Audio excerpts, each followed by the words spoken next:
Assalamualaikum. Selamat datang bagi Anda yang baru bergabung dengan Forum Podcaster Indonesia. Amin akan menang di putaran kedua. Oleh Sutoyo Abadi, Koordinator Kajian Merah Putih.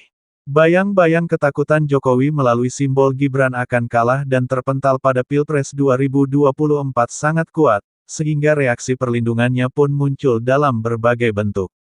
Memori Ahok, dukungan Jokowi, dikalahkan oleh Anies Baswedan di Pilkada DKI, yang sebelumnya diyakini pasti menang, terus menjadi hantu dalam benak pikiran Jokowi, yang akhirnya sampai pada kesimpulan, Gibran tidak boleh kalah pada Pilpres 2024 yang tinggal menghitung hari.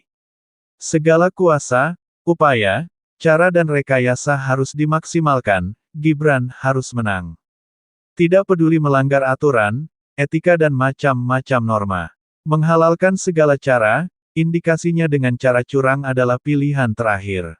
Kekuatan finansial paslon 2 Prabowo Gibran, konon luar biasa besar, lagi-lagi ini sinyal bahwa, boto atau bandar Pilpres 2024, sudah turun tangan. Sebuah video TPN Prabowo Gibran, yakni Kurniawan, membuat pertanyaan demikian di depan media. Dia mengakui ada anggaran 400 triliun rupiah untuk program kampanye di 11 provinsi. Hari-hari belakangan ini, video tersebut telah viral. Demikian ditulis kilat.com pada Senin tanggal 18 Desember tahun 2023.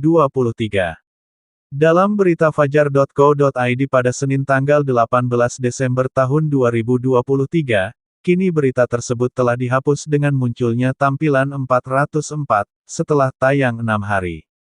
Seandainya isi berita itu benar adanya, maka ini merupakan informasi yang sangat penting bahwa, oligarki tetap beternak capres dan cawapres.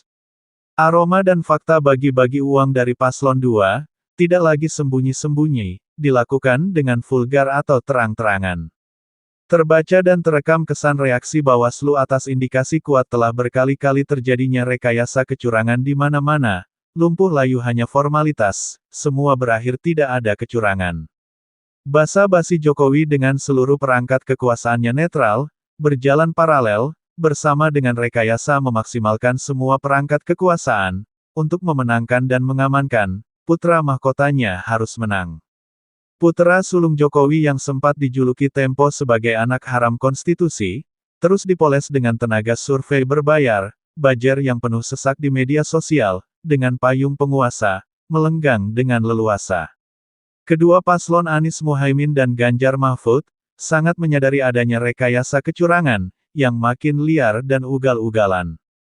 Akhir-akhir ini terlihat lewat debat capres, kompak menyerang paslon Prabowo Gibran. Berkaca dari Pilkada DKI, paslon Prabowo Gibran tetap bisa dikalahkan, sekalipun mendapatkan dukungan penguasa, dan fasilitas finansial berlimpah dari para bandar politik oligarki.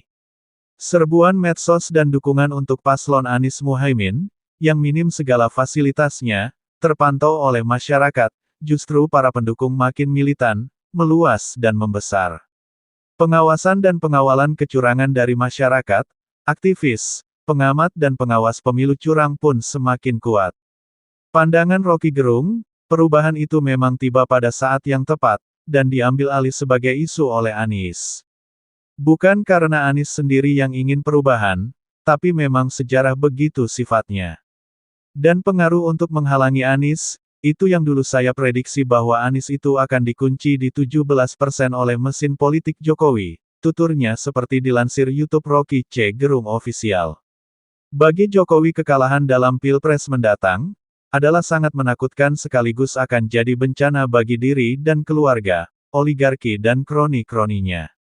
Bukan Anies akan dikunci tidak dipilih rakyat, tidak. Dia dikunci oleh Pak Jokowi.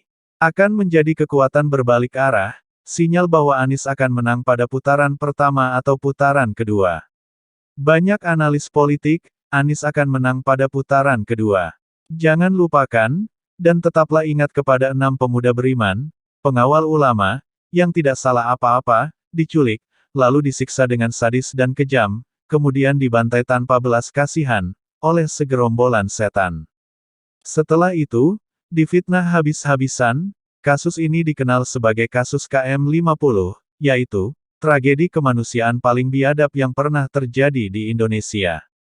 Senin tanggal 7 Desember tahun 2020 yang lalu.